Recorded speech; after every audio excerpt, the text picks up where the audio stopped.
Hello student, welcome to my channel the universe vision classes में आपका हार्दिक स्वागत है। चलिए बच्चों, आज चैप्टर नंबर 5 नागरी लिपि जो गुणाकार मूल्य जी के द्वारा लिखा गया है। इस पार्ट से जितना अगर ज़्यादा ऑब्जेक्टिव क्वेश्चन हो सकता था सभी को हम लाए हैं। प्लीज़ आपसे एक रिक्वेस्ट है कि अगर आप हमारे चैनल पर न्यू हैं तो चैनल को सब्सक्राइब करिए, प्लीज़ लाइक करिए, शेयर करिए। चलिए क्वेश्चन नंबर फर्स्ट जो देखने जा रहे हैं, जो आपको बोर्ड स्क्रीन पर आ गया है। देखिए, क्वेश्चन नंबर फर्स्ट बोला जा रहा है कि नागरी लिपि के लेखक के नाम बताइए। तो लेखक के नाम क्या है? तो गुणाकार मूल्य जी हैं, तो हाँ। रामधारी सिंह दिनकर हैं, तो नहीं। भगत सिंह, तो नहीं। नलिन बिलोचन शर्मा, तो भी नहीं होगा। इसका सही जो आंसर होगा ना, वह क्या होगा? तो ए इज द करेक्ट यानी कि आंसर हो जाएगा। चलिए नेक्स्ट नंबर क्वेश्चन की तरफ चलते हैं। दूसरा क्वेश्चन को देखिए जो आपके बोर्ड स्क्रीन पर आ गया होगा। दक्षिण भारत की नागरी लिपि क्या कहलाती है? बोला जा रहा है कि हाँ, क्या कहलाती है दक्षिण जो भारत की जो नागरी लिपि है? तो ए में देवनागरी कहलाती है, तो नहीं। ब्रह्मनागरी कहलाती है, तो भी नहीं। काशी नागरी कहलाती है, तो भी नहीं। यानी कि नंदी नागरी कहलाती है, तो हाँ। इसका जो सही जो आंसर जो है ना, वह D is the correct answer हो जाएगा कि दक्षिण भारत की जो नागरी लिपि है वह नंदी नागरी कहलाती है। चलिए, D is the correct answer हो जाएगा। चलिए नेक्स्ट नंबर क्वेश्चन की तरफ देखते हैं। चलिए क्वेश्चन नंबर तीसरा जो आपके बोर्ड स्क्रीन पर यानी कि आ गया होगा।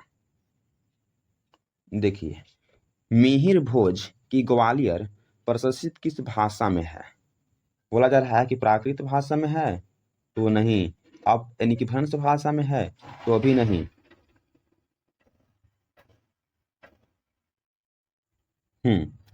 तो किस भाषा में है? तो अपभ्रंश भाषा में भी नहीं है, संस्कृत भाषा में भी नहीं है, यानी कि संस्कृत भाषा में होगा। यानी कि जो संस्कृत भाषा है ना, वह सही इसका आंसर हो जाएगा। हिंदी भाषा में तो भी नहीं है। जो डी इज द यानी कि सी इज द करेक्ट आंसर हो जाएगा कि जो मिहिर भोज की जो ग्वालियर पर सांस्कृत किस भाषा में है? तो संस्कृत की भाषा में है। चलिए क्वेश्चन नंबर 4 जो आपके बोर्ड स्क्रीन पर यानी कि आ गया होगा। देखिए चौथा नंबर क्वेश्चन क्या है? बेतमा कहाँ पर स्थित है? तो बोला जा रहा है कि इंदौर के पास स्थित है, तो भी नहीं। ये बोला है कि हाँ, इंदौर के पास स्थित है, तो हम बोल देंगे कि हाँ, बेतमा जो है वह कहाँ स्थित है? तो इंदौर के पास स्थित है। ये इज द करेक्ट आंसर हो जाएगा। इलाहाबाद के पास तो भी नहीं, पुणे के पास तो भी नहीं, पटना के पास तो भी नहीं। ये इज द इसका करेक्ट आंसर हो जाएगा। चलिए नेक्स्ट नंबर क्वेश्चन की तरफ चलते हैं। Question number 5। देखिए पांचवा नंबर क्वेश्चन क्या कह रहा है। देखिए, 10वीं 11वीं सदी में किस रचना ने भारत यूरोप के बीच व्यापार संबंध के बारे में यानी कि बताया है? तो ए में रामचरितमानस ने, तो हम बोल देंगे कि नहीं। बी में यानी कि शहनामा, तो हम बोल देंगे कि हाँ, बी जो है वह सही आंसर हो जाएगा, शहनामा। सी क्या है? तो यानी कि अकबरनामा, तो अभी नहीं होगा। डी में पद्मा हुआ, तो अभी नहीं होगा। इसका जो सही जो आंसर है ना, वह B is the correct answer हो जाएगा। चलिए नेक्स्ट नंबर क्वेश्चन की तरफ चलते हैं। क्वेश्चन नंबर 6 जो आपके बोर्ड स्क्रीन पर यानी कि आ गया होगा। देखिए, लेखक गुणाकार मूल्य जी किस लिपि को प्राचीन लिपि वाहन की संज्ञा दी है? तो ए में गुजराती को दिए हैं, तो भी नहीं। यानी कि मराठी को दिए हैं, तो भी नहीं। यानी कि बांग्ला को दिए हैं, तो हाँ सही। इनमें से कोई नहीं तो होगा नहीं, कि नहीं होगा। तो बोला है कि इसका जो है ना, सी इज द करेक्ट आंसर हो जाएगा। लेखक जो गुणाकार मूल्य जी थे वह किस लिपि जो था ना उसको वाहन की संज्ञा दिए हैं? तो बांग्ला जो लिपि था उसी को दिए हैं। चलिए 7 नंबर क्वेश्चन देखते हैं जो आपके बोर्ड स्क्रीन पर आ गया होगा। देखिए 7 नंबर क्वेश्चन, मूल्य जी ने मिडिल स्तर तक किस भाषा को यानी कि पढ़ाया?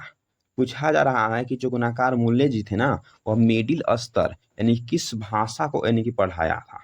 हिंदी भाषा में पढ़ाए थे, तो बोलेंगे कि नहीं। संस्कृत में, तो भी नहीं।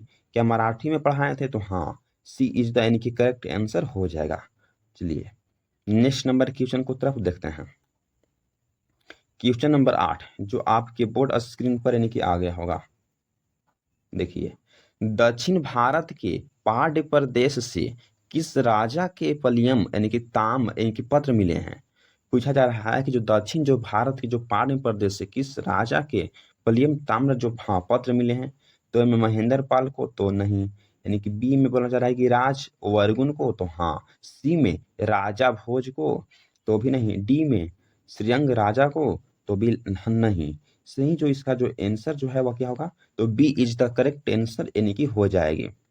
चलिए क्वेश्चन नंबर यानी कि 9 देखते हैं, जो आपके बोर्ड स्क्रीन पर यानी कि आ गया होगा। देखिए, लेखक के अनुसार नेपाली किस भाषा की लिपि है। बोला जा रहा है कि जो गुणाकार मूल्य जी बोलते हैं कि जो नेपाली है वह किस भाषा की लिपि है। तो ए में नेपाली की है तो होगा है ये नहीं, यानी कि बांग्ला का है तो होगा है, चीनी का है तो होगा है ये नहीं। इसका क्या होगा, यानी कि देवनागरी का होगा। क्या होगा, देवनागरी का होगा, यानी कि D is the correct answer हो जाएगी। चलिए क्वेश्चन नंबर यानी कि कितना देखते हैं, तो 10, जो 10वां नंबर क्वेश्चन है जो आपके सीधे और सीधे यानी कि बोर्ड स्क्रीन पर आ गया होगा। देखिए, गुणाकार मूल्य जी के अनुसार गुप्त काल से किस लिपि का संबंध है। बोला है कि सीधम लिपि का संबंध है तो नहीं, ब्राह्मी लिपि का संबंध है तो हाँ, देवनागरी लिपि की संबंध है तो भी नहीं। तो इसका जो सही जो आंसर जो है ना वह B is the correct answer हो जाएगी। चलिए नेक्स्ट नंबर क्वेश्चन की तरफ चलते हैं। क्वेश्चन नंबर 11 जो आपके बोर्ड स्क्रीन पर यानी कि आ गया होगा। देखिए, देवनागरी लिपि के टाइप लगभग कितने पहले बने थे। बोल रहा है कि 2 सदी पहले बने थे तो हम बोल देंगे कि सही बात है। 3 सदी पहले बने थे तो भी नहीं, 4 सदी पहले तो भी नहीं, 5 सदी पहले तो भी नहीं। इसका जो सही जो आंसर जो है ना वह ए इज द करेक्ट आंसर हो जाएगी। जो देवनागरी लिपि के जो टाइप थे वह लगभग कितने पहले बने थे, तो यानी कि 2 सदी पहले यानी कि बने थे। चलिए नेक्स्ट नंबर क्वेश्चन की तरफ चलते हैं। क्वेश्चन नंबर 12 जो आपके बोर्ड स्क्रीन पर यानी कि आ गया होगा। देखिए, नागरी लिपि पाठ किस लिपि में यानी कि रचित है। आपसे पूछा जा रहा है कि जो हम लोग पाठ पढ़ रहे हैं वह किस यानी कि भाषा यानी किस लिपि में उसको रचित किया गया है। तो क्या बांग्ला में तो भी नहीं, मराठी में तो भी नहीं, बोले कि देवनागरी में तो हाँ। इसका जो सही जो आंसर है वह सी इज द यानी कि करेक्ट आंसर हो जाएगी। कौन सा है, तो देवनागरी लिपि में। चलिए नेक्स्ट नंबर क्वेश्चन देखते हैं। क्वेश्चन नंबर 13 जो आपके बोर्ड स्क्रीन पर यानी कि शो कर रहा होगा। देखिए, 13 नंबर क्वेश्चन क्या कर रहा है, नागरी लिपि के जो आरंभिक जो लेख हमें कहाँ से मिलते हैं। जो शुरुआती में जो नागरी लिपि का जो लेख है हमें कहाँ से मिला है, तो पूर्वी भारत से मिली है तो बोलेंगे कि नहीं। पश्चिमी भारत से मिली है तो भी नहीं। दक्षिणी भारत से मिली है तो बोल देंगे कि सही दक्षिणी भारत से मिली है। फिर डी में उत्तरी भारत से मिली है तो भी नहीं। सही जो आंसर जो है इसका, तो यानी कि सी इज द यानी कि करेक्ट आंसर हो जाएगा। चलिए नेक्स्ट नंबर क्वेश्चन की तरफ चलते हैं। क्वेश्चन नंबर यानी कि 14 जो आपके बोर्ड स्क्रीन पर यानी कि आ गया होगा। देखिए, बेतमा दान पत्र किस समय का है। आपसे पूछा जा रहा है कि जो बेतमा दान पत्र है वह किस ईस्वी का है, वह कब के था। तो ए में यानी कि पूछा जा रहा है कि 1000 यानी कि 20 ईस्वी का था तो हम बोल देंगे कि हाँ। बी में बोला जा रहा है कि 1021 ईस्वी का था तो भी नहीं। सी में 1022 ईस्वी तो अभी नहीं। डी में 1023 ईस्वी तो अभी नहीं। इसका जो सही जो आंसर है ना वह ए इज द करेक्ट आंसर हो जाएगी। चलिए नेक्स्ट नंबर क्वेश्चन की तरफ चलते हैं। क्वेश्चन नंबर 15 जो आपके बोर्ड स्क्रीन पर यानी कि शो कर रहा होगा। जो 15 है क्वेश्चन नंबर वह आपके एकदम बोर्ड स्क्रीन पर यानी कि दिख रहा होगा। देखिए, लेखक जी के अनुसार हिंदी भाषा को लिखी जाती है। लेखक जी के अनुसार जो हिंदी भाषा है ना उसको किस लिपि में हम लोग लिखते हैं। तो ए में ब्राह्मी लिपि में तो बोल देंगे कि नहीं। देवनागरी लिपि में तो सही।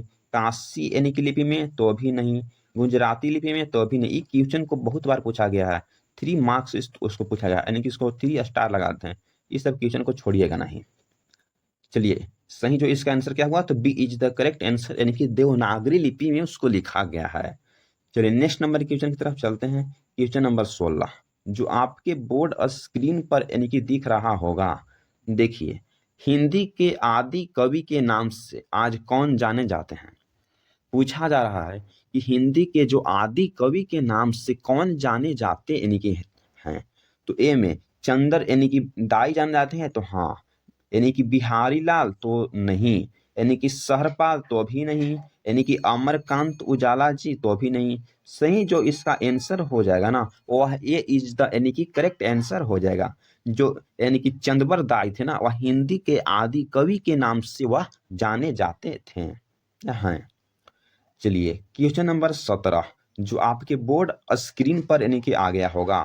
देखिए, विजयनगर के राजाओं के लेखों की लिपि को क्या नाम दिया गया है? तो बोला जा रहा है कि बराही लिपि दिया गया है, तो नहीं। सीधम लिपि दिया गया है, तो भी नहीं। नंदी यानी कि नागरी लिपि दिया गया है, तो हाँ। डी में देवनागरी लिपि, तो ओ भी नहीं। तो इसका सही जो आंसर है वह सी इज द करेक्ट आंसर हो जाएगी कि जो विजयनगर के जो राजाओं को जो लेख का जो लिपि था उसको नांदी निगरी के नाम से यानी कि दिया गया है नाम। चलिए 18 नंबर क्वेश्चन की तरफ हम लोग चलते हैं। वो 18 नंबर क्वेश्चन को देखना स्टार्ट करते हैं। देखिए, जो 18 नंबर क्वेश्चन है आपका बोर्ड स्क्रीन पर आ गया है। उत्तर भारत से नागरी लिपि के लेख कब से यानी कि मिलने लगते हैं? जो उत्तर भारत की जो नागरी लिपि है वह लेख कब से मिलने लगते हैं? तो ए में 8वीं सदी से, तो हाँ। बी में 6ठी सदी से, तो नहीं। 9वीं सदी से, तो भी नहीं। 4थी सदी से, तो भी नहीं। सही जो इसका आंसर है वह ए इज द करेक्ट आंसर हो जाएगी कि 8वीं सदी से लिपि का जो है ना वह मिलने लगा है। चलिए क्वेश्चन नंबर 19 जो आपके बोर्ड स्क्रीन पर इनके आ गया होगा। देखिए, गुणाकार मूल्य ने मिडिल स्तर तक की पढ़ाई किस भाषा में की है? जो गुणाकार मूल्य है वो किस भाषा में किए हैं? तो मराठी भाषा में किए थे ना, आपको पहले ही बताया है। तो इसका जो ए इज द करेक्ट आंसर हो जाएगी। चलिए नेक्स्ट बोला जा रहा है कि पंजाबी भाषा में लिखे थे, तो नहीं। बांग्ला भाषा में, तो भी नहीं। अंग्रेजी भाषा में, तो भी नहीं। इसका जो सही जो आंसर है वह ए इज द करेक्ट आंसर हो जाएगी कि जो गुणाकार मूल्य थे वह मराठी भाषा में वह मिडिल स्तर तक पढ़ाई को किए थे। चलिए नेक्स्ट नंबर क्वेश्चन देखते हैं। क्वेश्चन नंबर यानी कि 20 जो आपके बोर्ड स्क्रीन पर नीचे दिख रहा होगा। देखिए, नागरी लिपि के जो आरंभिक लेख हमें कहाँ से मिले हैं? पहले बोला जा रहा है कि पूर्वी भारत से, तो भी नहीं। पश्चिमी भारत से, तो भी नहीं। बोला जा रहा है कि दक्षिणी भारत से, तो बोल रहे हैं कि हाँ। उत्तरी भारत से, तो भी नहीं। सही जो इसका जो आंसर है वह सी इज द करेक्ट आंसर हो जाएगी कि जो नागरी लिपि के जो लेख हमें इनकी दक्षिणी भारत से मिलने लगे हैं। चलिए 21 नंबर क्वेश्चन की तरफ देखते हैं जो आपके बोर्ड स्क्रीन पर इनके दिख रहा होगा। देखिए, बेतमा दान पत्र किस समय का है? ए में बोला जा रहा है कि 1000 यानी कि 20 ईस्वी का है, तो बोल देंगे कि हाँ अभी जस्ट ही पहले देखे हैं। हिंदी में 1022 ईस्वी का है, तो नहीं। 1030 ईस्वी का है, तो भी नहीं। 1033 ईस्वी का है, तो भी नहीं। इसका जो सही जो आंसर है वह ए इज द करेक्ट आंसर हो जाएगी कि जो बेतमा दान पत्र है ना वो वह 1020 ईस्वी का है। ठीक है, चलिए नेक्स्ट नंबर क्वेश्चन की तरफ चलते हैं। क्वेश्चन नंबर 22 जो आपके बोर्ड स्क्रीन पर यानी कि आ गया होगा। लेखक जी के अनुसार गुप्तों की राजधानी पटना को क्या यानी कि कहा जाता होगा? बोला है कि कुसुम नगर, तो भी नहीं। फिर यानी कि मराठी नगर, तो भी नहीं। फिर बोला जा रहा है कि देवनागरी नगर, तो भी नहीं। देवनगर, तो हाँ। बोला जा रहा है कि जो लेखक जो यानी कि गुणाकार मूल्य जी हैं उनके अनुसार जो बोला है अनुसार गुप्तों की जो राजधानी पटना को क्या कहा जाता था? तो यानी कि देवनगर कहा जाता था। यानी कि D is the correct answer हो जाएगी। चलिए नेक्स्ट नंबर क्वेश्चन की तरफ चलते हैं। क्वेश्चन नंबर 23 जो आपके बोर्ड स्क्रीन पर यानी कि आ गया होगा। गुणाकार मूल्य जी का जो जन्म है ना वह किस राज्य में हुआ था? आपसे पूछा जा रहा है कि जो गुणाकार हमारे लेखक जी हैं उनका जन्म जो है वह किस यानी कि राज्य स्टेट में हुआ था? तो ए में बिहार में हुआ था, तो नहीं। नालंदा में हुआ था, तो भी नहीं। वाराणसी में हुआ था, तो भी नहीं। डी जो है यानी कि महाराष्ट्र में हुआ था, तो हाँ। इसका जो सही जो आंसर है वह डी इज द यानी कि करेक्ट आंसर होगा कि महाराष्ट्र में जन्म हुआ था। चलिए नेक्स्ट नंबर के क्वेश्चन की तरफ चलते हैं, यानी कि 24 नंबर जो क्वेश्चन है वह आपके सीधे और सीधे बोर्ड स्क्रीन पर शो कर रहा होगा। देखिए, गुणाकार मूल्य का जन्म जो है वह कब हुआ था। वो तो पूछा था किस राज्य में हुआ था, अब पूछा जा रहा है कि उनका जन्म जो है वह कब हुआ था। तो ए में 1900 यानी कि 35 ईस्वी में हुआ था, तो हाँ। बी में 1937 ईस्वी में हुआ था, तो नहीं। सी में 1940 में, तो भी नहीं। 1944 में, तो भी नहीं। इसका जो सही जो आंसर है वह ए इज द करेक्ट आंसर हो जाएगी, कि जो गुणाकार मूल्य का जन्म यानी कि कब, तो 1900 यानी कि 35 ईस्वी में हुआ था। चलिए 25 नंबर के क्वेश्चन की तरफ चलते हैं, जो आपके बोर्ड स्क्रीन पर यानी कि आ गया होगा। गुणाकार मूल्य जी की जो मृत्यु है वह कब हुई थी, पूछा जा रहा है। तो 1994 ईस्वी में हुआ था, तो भी नहीं। 1996 में हुआ था, तो भी नहीं। 2010 में हुआ था, तो भी नहीं। यानी कि डी बोला जा रहा है कि 2009 ईस्वी में हुआ था, तो हाँ। सही जो इसका आंसर है वह D is the correct answer हो जाएगी, कि जो गुणाकार मूल्य जी की जो मृत्यु है वह 2009 यानी कि ईस्वी में हुआ था। चलिए क्वेश्चन नंबर यानी कि 26 देखते हैं, जो आपके बोर्ड स्क्रीन पर यानी कि आ गया होगा। देखिए, इस्लामी शासक का आरंभ काल है।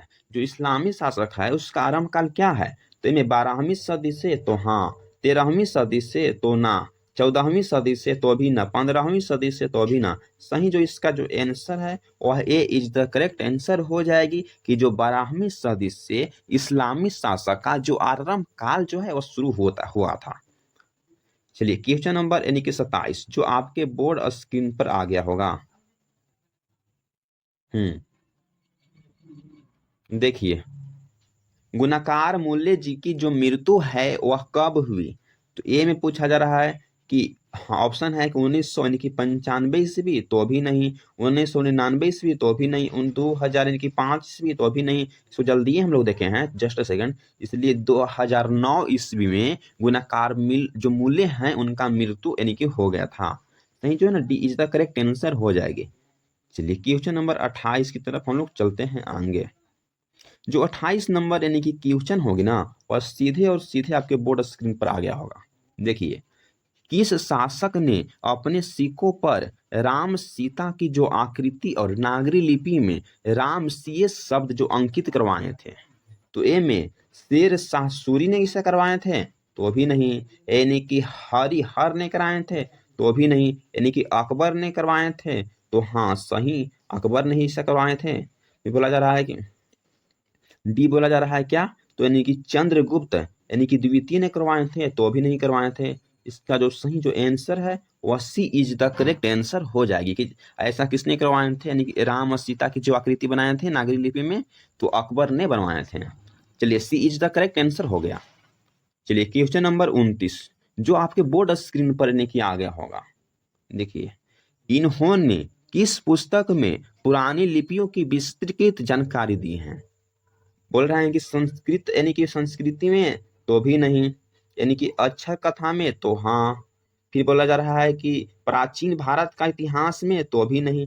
यानी कि पूरा लिपि शास्त्र में, तो भी नहीं। इसका जो सही जो आंसर है वह B is the correct answer हो जाएगी।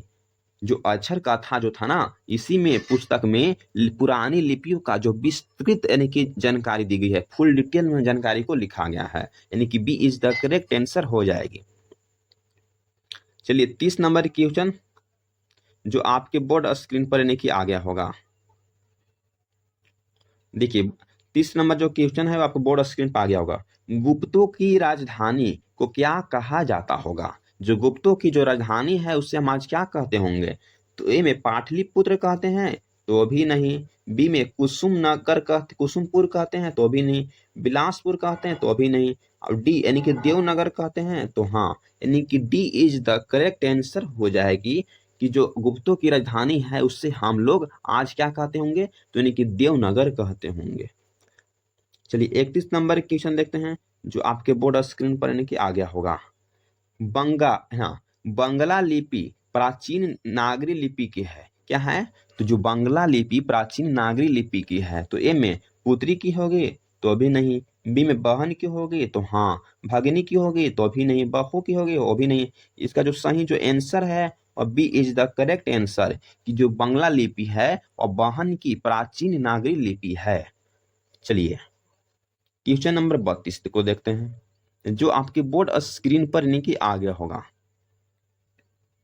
केरल के शासकों के द्वारा सिक्कों पर वीर केरल से शब्द किस लिपि में लिखी गई है? तो ए में नागरी लिपि में लिखी गई है, तो हाँ। ब्राह्मी लिपि में लिखी गई है, तो नहीं। नंदी नागरी लिपि में लिखी गई है, तो भी नहीं। गुरुमुखी लिपि में लिखी गई है, तो भी नहीं। इसका जो सही जो आंसर है वह ए इज द करेक्ट आंसर हो जाएगी कि नागरी लिपि में लिखा गया है। चलिए 33 नंबर के क्वेश्चन की तरफ देखते हैं, जो आपके बोर्ड स्क्रीन पर यानी कि आ गया होगा। देखिए, पहले पहल किन राजाओं के लेखों के लिपि को ही नांदी नागरी नाम दिया गया था? तो ए में देवनगर के राजाओं का, तो नहीं। बी में विजयनगर के राजाओं का, तो हाँ। सी में राष्ट्रकूट के राजाओं का, तो नहीं। चोल राजाओं का, तो भी नहीं। इसका जो सही जो आंसर है वह B is the correct answer हो जाएगी कि जो पहले पहल जो राजाओं के नाम यानी कि नांदी निगरी दिया गया था, तो हाँ यानी कि विजयनगर के राजाओं का। चलिए 34 नंबर जो क्वेश्चन है वह आपके बोर्ड स्क्रीन पर यानी कि आ गया होगा। इसको जरा गौर से देखिए। उत्तर भारत की विशेष स्थापित शैली को क्या कहते हैं? ए में यानी कि ललित शैली कहते हैं, तो भी नहीं। अभिनागर शैली कहते हैं, तो भी नहीं। यानी कि विभ्राट शैली कहते हैं, तो भी नहीं। यानी कि नगर शैली कहते हैं, तो सही है। तो जो उत्तर भारत की जो विशेष जो स्थापित की शैली थे उससे हम क्या कहते हैं? तो यानी कि नागर शैली कहते हैं। B is the correct answer हो जाएगी। चलिए नेक्स्ट नंबर क्वेश्चन देखते हैं। 35 नंबर जो क्वेश्चन है आपके सीधे बोर्ड स्क्रीन पर आ गया हुआ। सीधम क्या है?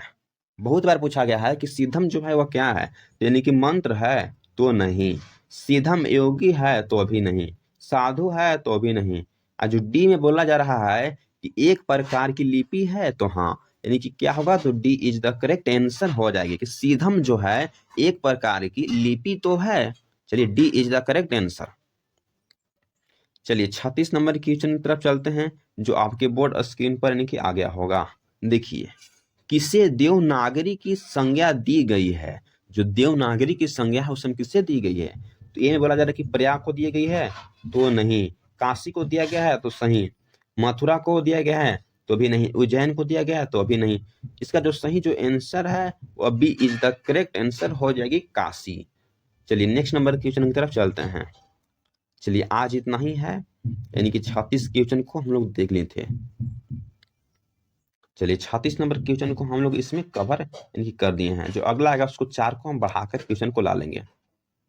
हाँ, आपसे एक ही रिक्वेस्ट है कि अगर आप हमारे चैनल पर न्यू हैं तो चैनल को प्लीज सब्सक्राइब करिए। जब तक चैनल को सब्सक्राइब नहीं करिएगा, लाइक नहीं करिएगा, तो आप किस तरह से पढ़ें उसको हमको बारे में थोड़ी नहीं पता होगा। प्लीज हमारे चैनल पर न्यू है तो चैनल सब्सक्राइब करिए, लाइक करिए एंड शेयर करिए। Thanks for watching this video. मिलता हूँ नेक्स्ट वीडियो में। जो अगला जो लेक्चर आएगा वह चैप्टर नंबर यानी कि 6 का आएगा, जो बहादुर पार्ट से। अब इसमें बहुत से ज़्यादा MBPI क्वेश्चन को लाया गया है।